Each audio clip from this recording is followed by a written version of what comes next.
चाहे सोनारो मंदिर बनाए दीजो, जहाँ भाव नहीं है वहां भगवान नहीं है। अब जो नहीं जानते, अभी से मेरा चैनल है उसके ऊपर ओके करो, सब्सक्राइब करो और मेरे से जुड़े रहो।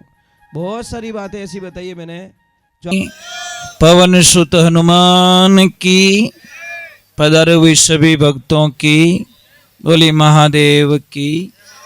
और कोई आप देवी देवता रहे तो कह दीजिए उमरी भी जेब, यहाँ पे कोई मंदिर और बने हुए हो तो बोली लक्ष्मी नारायण भगवान की, और बोलो सांवरिया सेठ की।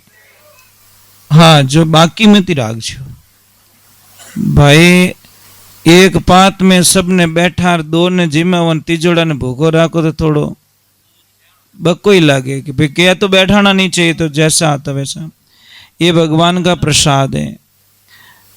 और बहुत बहुत साधुवाद, आप लोग बहुत अच्छे लोग हो, नाच भी रहे हो, जय भी बोल रहे हो, बुजुर्ग लोग भी नाच रहे, तो समझ लो अगर बुढ़ा बुढ़ा ही बींद बढ़िया तो कोई न कोई राज तो है, कोई तो भगवान की कृपा है सब।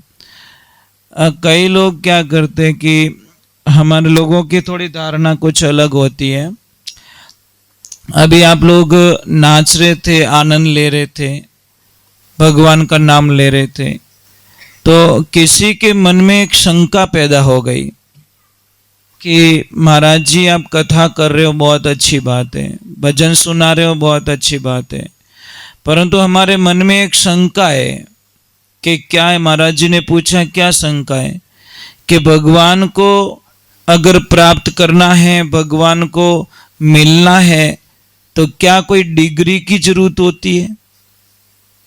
कोई डिग्री होनी जरूरी भी? ये तो पढ़ी उड़ो होना जरूरी है, इनो सर्टिफिकेट चाहिए, एड़ा थने मंत्र आना जरूरी है, एड़ा स्तुति आनी जरूरी है? तो महाराज जी ने बोला नहीं। फिर पूछा गया कि महाराज जी नित्य स्नान करना जरूरी है? तो उन्होंने बोला नहीं। फिर बोला कि कोई ऊंची जाति में जन्म लेना जरूरी है? तो महाराज जी ने बोला नहीं। फिर बोला कि कोई उम्र का लेवल होता है कि 50 साल बाद में ही भगवान की भक्ति कर सकते हैं, बालपने में नहीं कर सकते? तो महाराज जी ने बोला नहीं। अगर कोई डिग्री की आवश्यकता होती तो हाथी के पास में कोई डिग्री नहीं थी। जब वो समुद्र में डूब रहा था, मगरमच्छ ने खींच लिया था, गज और मगर लड़े जल भीतर लड़त लड़त गजहारी, जौबरी सुन रही बारे जद रामई राम पुकारी, राम रामाने भरोसा भारी, भली वे भगवत ने बजो कोई बजो नर नारी, राम जी रामाने भरोसा भारी। भरोसा था, भगवान को आना पड़ा। सुनी पुकार वार चढ़िया गजरी, गरुड़ करी अश्वारी, चक्कर चलाए दणी फंद काटियो, डूबत गजने तारी, राम रामाने भरोसा भारी। भरोसा होना चाहिए। कोई जाति का कोई लेवल, अगर जाति का भेदभाव होता तो शबरी मैया के झूठे बैर भगवान श्री राम नहीं खाते। एक तरफ हम जय श्री राम के नारे लगाते सब, और एक तरफ हम बाराती जाति का भेदभाव कर लेते हैं। अगर आपने राम जी का मंदिर बनाया, हनुमान दादा का मंदिर बनाया है, तो यहाँ पे कोई जाति विशेष नहीं होना चाहिए। ये मंदिर सबके लिए खुला होना चाहिए। कोई यहाँ पे ऊंचा नहीं है, कोई नीचा नहीं है, तो भगवान वहां पे विराजमान रहते हैं। नहीं तो आज रेवे ने कोई चाहे सोनारो मंदिर बनाए दीजो, जहाँ भाव नहीं है वहां भगवान नहीं है। हम लोगों को पता नहीं किसने बोझ डाल दिया। ये कोई नीची जाति का नहीं होता साहब, आदमी रा कर्म ऊंचा नीचा रिया करे। आदमी जाति से कभी महान नहीं होता, आदमी अपने कर्मों से महान होता है। कर्मों से डाउन भी जाता है और कर्मों से ऊपर भी पहुंचता है, ऊंचा लेवल भी प्राप्त होता है। इसीलिए जाति का विशेष कोई भेदभाव नहीं होता भगवान की भक्ति में। फिर बोला 4 साल की उम्र में भगवान ध्रुव जी महाराज को नहीं मिलते उम्र का। कोई नीति स्नान करना जरूरी है? नहीं, स्नान करना भी जरूरी नहीं है। अगर नीति स्नान करना जरूरी तो मछलियां और कछुए तो पानी में ही रहते हैं, उनको पहले भगवान मिल जाना चाहिए, परंतु वो भी जरूरी नहीं है। तो क्या जरूरी, भगवान को कैसे मिले? कोई सरल रास्ता बताइए महाराज, जिसमें कोई झंझट ना हो, कोई लफड़ा ना हो, कोई बोझ ना हो। तो महाराज जी ने बोला प्रभु की प्राप्ति का सबसे सरल मार्ग है प्रेम, और प्रेम के बिना परमात्मा कभी मिलने वाले, इसलिए कहते राम नाम सब कोई रटे ठक ठाकुर ने चोर, अरे बिना प्रेम रिंजे नहीं वो नागर नंद किशोर। जब तक प्रेम नहीं होगा प्रभु से तब तक वो परमात्मा हमसे मिलने वाला नहीं है। समझ लीजिए मैं आपको XYZ चीज बोल रहा हूं, आप सारे लोग किसी न किसी से प्रेम करते हो, मैं भी करता हूं, मैं भी करता हूं ना, झूठ थोड़ी बोलूंगा। मैं गाय माता बिना नहीं रह सकता, गायों से मुझे इतना प्रेम हो गया है, इतना लगाव हो गया है कि मुझे सिर्फ गाय माता चाहिए बस, उनके बिना नहीं रह सकता। मैं खाने बिना रह सकता हूँ, मैं भूखे रह सकता हूँ, पर मेरी गाय माता के बिना नहीं रह सकता। आप भी किसी से प्रेम करते हो, कोई पेड़ पौधों से प्रेम करता है, कोई अपने घर में कुत्ता होता है उससे बहुत प्रेम करता है, खाने से पहले उसको खिलाता है, नहीं यार तू पहले खा ले बाद में मैं खाऊंगा, क्योंकि मुझे मालूम मैं तो आंखें बंद कर सो जाऊंगा और तुझे 2 रोटी खिलाऊंगा, मेरा पूरी फैमिली सो जाएगी, पर तू सोने वाला पूरी रात रखाली करेगा मेरे घर की। कोई अपने मोबाइल से इतना प्रेम करते साहब, इतना प्रेम करते कि रात 3-3 बजे तक हुए ही कौन है, ये तो प्रेम करे महाराज, रात उठे तो नींद में इया इया, ये तो प्रेम उन्हों हो जाए। तो आप जिसको भी प्रेम करते हो जब उसकी याद आती है तो कुछ अच्छा लगता है? नहीं लगता, बस आई मिस यू, बस ये ही अगर ये प्रार्थना वहां लग जाए ना तो महाराज आनंद ही आनंद हो जाए। पर हम संसार भाई 2 ही मार्ग है, या तो उसको छोड़ो संसार को पाओ, या फिर संसार को छोड़ो उसको पाओ, 2 ही रास्ते हमारे पास में, तीसरा कोई रास्ता नहीं है। आप संसार में रहते हुए भी, ये संसार क्या है? भगवान का ही तो बनाया हुआ है। आप किसी की आत्मा मत दुखाओ, किसी को तकलीफ मत दो, किसी को भी प्रॉब्लम से मत डालो। महाराज 4-5 बातें बताइए माताओं बहनों, अगर आप ध्यान कर लो तो आप निहाल हो जाओगे, आपके घर में कभी पैसों की कमी नहीं आएगी, कभी नहीं आएगी। नंबर 1, हमेशा ध्यान रखें सुबह जल्दी उठे। स्त्री का पहला धर्म क्या है? सुबह जल्दी उठे। सूर्य की किरण निकलने से पहले दरवाजे खिड़कियां खुल जानी चाहिए और झाड़ू लग जाना चाहिए। कोई तो 9:30 बजे उठ बाको फाड़े 2.5 इंच पचे मुंडार माने चाय ने हेकनी पड़े, ले कप भरियोड़ो कटोरो भरन पीन पछे ठा पड़े मैं घरे ही जू कहीं, मतलब मैं अड्डी हूं कटे बारे बैठी हूं। क्या लफड़ा महाराज, उस घर में बर्बादी के अलावा कुछ नहीं मिलता साहब। शास्त्र में लिखियो जिन घर में माता बहना लेट उठे उन घर की बर्बादी दुनिया में कोई रोक नहीं सके। दूसरे नंबर माताओं बहनों, आपके घर में बिखरे हुए बाल नहीं होना चाहिए। जो भी कंघे में आए उस बाल को निकाल दीजिए और कोई थैली में डाल दीजिए, बाल ना बिखेरे, नहीं तो कर्जा नहीं उतरेगा कभी। तीसरे नंबर की बात रखिए कि कोई भी आ जाए मांगने वाला उसको मतलब खाली हाथ मत भेजो, कुछ भी दो, कुछ भी दो, आधी रोटी भी दे दो। और चौथे नंबर की बात बताइए कि भाई कोई भी साधु संत हो, कोई भी गाय माता हो, उनके लिए 1 रोटी तो निकालो कम से कम। या गाय नहीं आती कोई बात नहीं, आप रोटी के टुकड़े करके छत पे डाल दो, चिड़ी खा लेगी, चिड़िया खा लेगी, कौवा खा लेगा, कोई भी आएगा पक्षी आएगा वो खा लेगा। 1 रोटी तो डालो कम से कम। और 5वें नंबर का नियम है कि अगर आपको बहुत सारे पैसे चाहिए, धन चाहिए, तो आपकी जो ननद भाई सा घर पे आए उसको कभी दुखी करके मत भेजना। खूब देना अपनी ननद भाई सा को, भाई जी थारे चाहिए कोई ले जाओ, मैं थाने कहीं मना नहीं करो। और जिस दिन ये कह देगी भाभी ननद भाई सा को, तो उस घर में बोलते धन की कभी कमी नहीं आती। महाराज आपको बताएं, बेटी होती है बेटी, जब तक बाप जिंदा रहता है साहब, जब तक अपना हक इतना जताती है जिसकी कल्पना नहीं कर सकते आप। इतना हक जमाती है बेटी, कहीं के वे हमारा बाप रो करे ध्यान रख छो।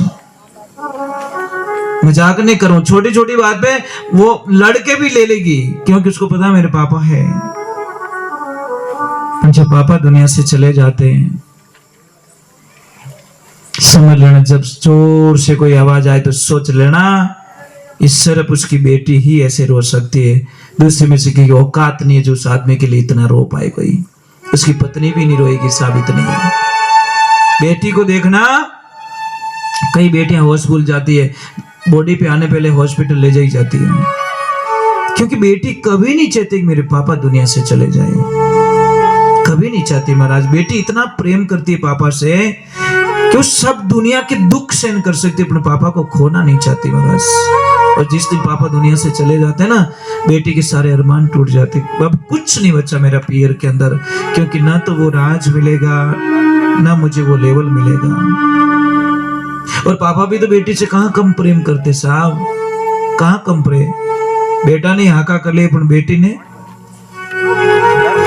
हट रहा, क्या करे कालजार बने। इसीलिए हम बेटियों से प्रार्थना करते हैं कि बेटा लाइफ में, एक जिंदगी में ध्यान रखना, अपने पापा को कभी धोखा मत देना। बस हम तो इतना ही कहना चाहते हैं, क्योंकि पापा सब दुख सहन कर सकते साहब, पर बेटी आंखें आंसू नहीं देख सके। इसीलिए ध्यान रखे, अगर पापा नहीं है, उसकी भाभी का फर्ज बनता है, उसके भाई का फर्ज बनता है कि मेरी ननद भाई सा घर पे आई है, इसको पापा की बिल्कुल याद ना आने दे, तो उस घर में आनंद ही आनंद, लक्ष्मी रहती है, सब कोई चीज की कमी नहीं रहती।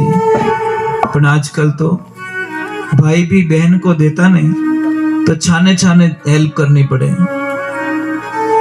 समझ में आ रही, डरता है बेचारा, डरता है, इतना डरता है। कोई बहन को पता चला, बहन को पता था मेरे भाई, मेरे माँ बाप तो है नहीं, पर मेरे भाई बहुत पैसे वाले हैं, और बहन में इतनी मुसीबत आ गई, सुबह लाई तो शाम को नहीं, शाम को लाई तो सुबह नहीं, पति बीमार पड़ा, बच्चे छोटे छोटे, मजदूरी पे जाए, नरेगा में जाए, काम करे और अपना घर चलाए। उसने विचार किया मेरे भाई साहब बहुत पैसे वाले हैं, मैं जाती हूँ पतिदेव कुछ हेल्प लेके आती हूँ और थोड़ा कमाई करके मैं वापस भाई साहब को दे दूंगी। भाई छत पे खड़ा था, बहन को आती हुई देखा और आते नीचे आके अपनी पत्नी को बोला कि देख मेरी बहन आई है और शायद कुछ देना पड़ेगा, मेरा पूछे तो पूछ लेना, तुम्हारे भाई तो 4 दिनों से बाहर गए हुए हैं, घर पे नहीं है। जैसी बहन आती भाभी को प्रणाम करती है और प्रणाम करती कहती भाभी साहब हमारा भाई साहब कटे कि भाई जी आप भाई साहब तो 4 दिन हो गया बाहर चले गए हैं। बोले भाभी साहब आप ही मेरी हेल्प कर दो, मेरे बच्चे भूखे मर रहे, मेरा पति बीमार पड़ा है, उठ भी नहीं सकता, मेरे घर में खाने का दाना नहीं है, कभी कभी आटा डाल के राबड़ी बना के संतुष्टि के लिए बच्चों को पिला के सो जाती हूँ मैं भूखी। भाभी साहब दया नहीं आवे महाराज, भाभी साहब के भाई जी नाराज मत हुई जो मैं तारी कोई हेल्प नहीं कर सकूं, क्यों तारा भाई साहब घरे नहीं है। अबे उसने बोला बस आज ये शब्द मेरे पिताजी होते तो शायद नहीं सुनो, वो कुछ नहीं पूछते और डायरेक्ट मेरी हेल्प हो जाती। महाराज वो रोती हुई जैसी बाहर निकली और जैसी बाहर निकली सामने एक चबूतरे पे एक भाई बैठा था, वो बोले बहन क्यों रो रही है, कि मेरे भाई साहब के पास हेल्प लेने के लिए आई, मेरे भाई बाहर गए। तो उसने बोला बहन मैं तेरी जात का नहीं, मैं तेरे परिवार का नहीं, मैं तेरी समाज का नहीं, पर बहन मैं तारे गांव रो तो भाई हूं।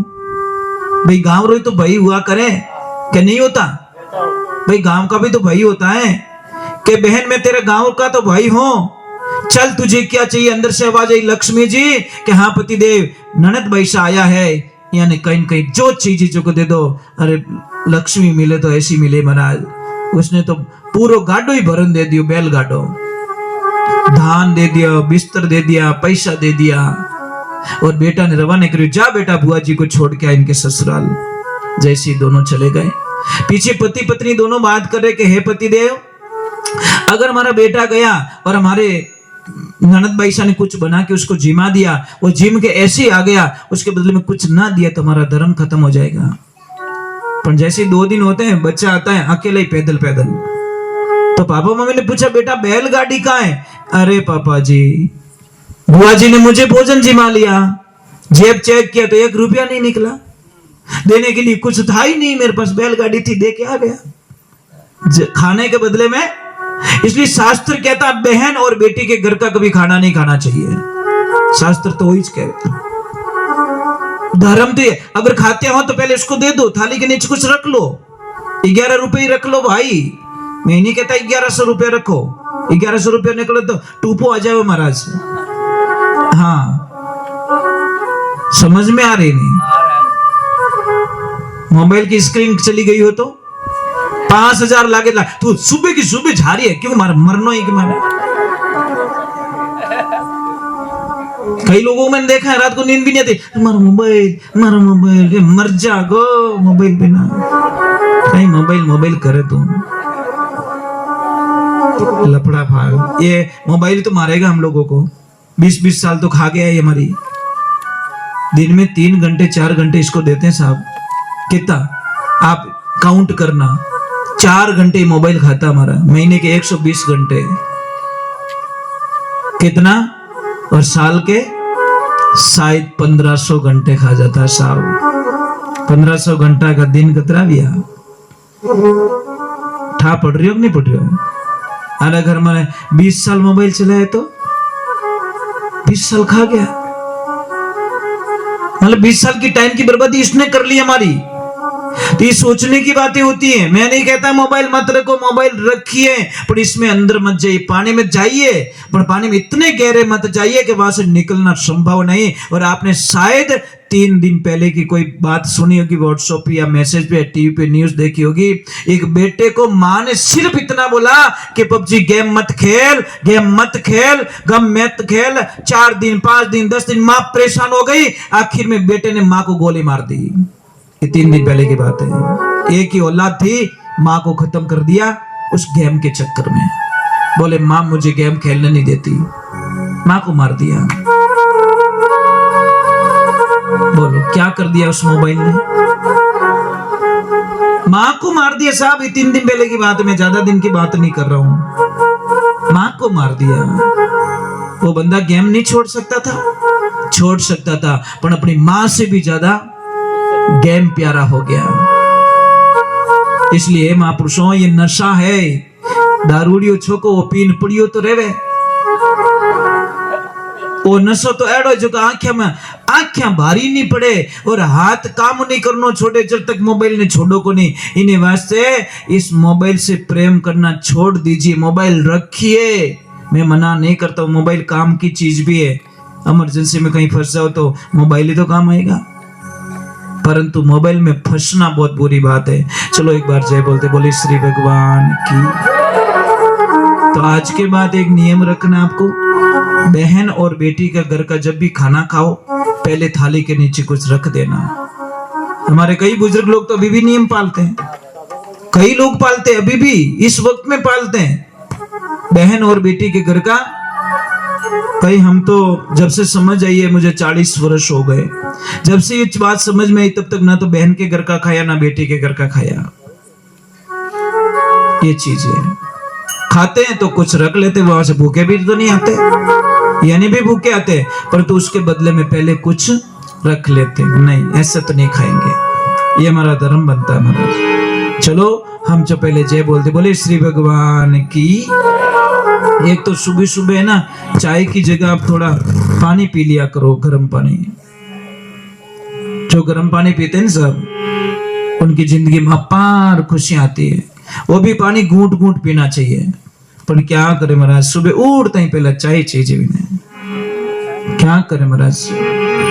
कोई आदमी गया हरिद्वार, जैसी डुबकी लगाई, स्नान किया, ब्राह्मण देवता ने बोला लो संकल्प। वो बोले आ गई लपड़ो है। अरे लपड़ा कुछ नहीं है, आपने स्नान किया, कुछ छोड़ना पड़ेगा आपको। बोले महाराज मैं कहीं छोड़ूं? अरे कुछ भी छोड़ो भैया। तो महाराज जी ने बोला चाय आई पीते हो? कि महाराज घनी पियो। तो चाय छोड़ दे? कि नहीं बाप जी चाय नहीं छोड़ सकूं। कि क्यों? कि चाय नहीं छोड़ू तुम्हारी आंखें ही नहीं खुले। तो महाराज जी ने बोला कोई बात नहीं, चाय मत छोड़ो। तो बेटा बीड़ी पीते हो? कि साहब 2-3 बंडल तो धुआं काट दूं। तो बीड़ी छोड़ दे। कि बीड़ी छोड़ू तुम्हारा गैस बने। महाराज बोले यार तकलीफ में ही हो आदमी तो महाराज जी ने बोला अमल कुछ लेते हो? कि हाँ धप धप।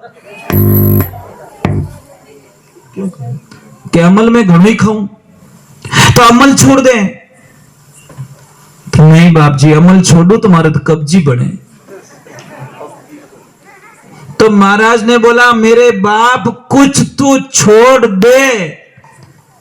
वो बोला महाराज मैं सौगंध खाता हूं कि आज के बाद हरिद्वार लौट के कभी वापस नहीं आऊंगा। ये मेरी अखंड प्रतिज्ञा है। मैं चाय नहीं छोड़ सकता, बीड़ी नहीं छोड़ सकता, अफीम नहीं छोड़ सकता, मैं हरिद्वार छोड़ सकता हूं। ये सत्संग एक हरिद्वार है, ध्यान रखना। क्या है? हरिद्वार है। बोले श्री भगवान की। अरे ये तो फूटो शरीर दियो, इनमें कचरो बड़ा गंदा लगता है महाराज। अत्रो फूटो शरीर दियो थाने अजब बनायो महाराज, भगवान खिलौनो माटी को। हे हे गुरु महाराज जी की प्रार्थना, भाई थोड़ा मजबूत रहिए। जो थोड़ी देर 5 वाणी जब तक नहीं हो जाए तब तक कोई पानी वगैरह वगैरह बिल्कुल अलाउ मत करना, थोड़े मजबूत रहना। क्योंकि नींव रो भाटो है वो मजबूत लाग जाओ तो पचे चुनाई भी बढ़िया रहे।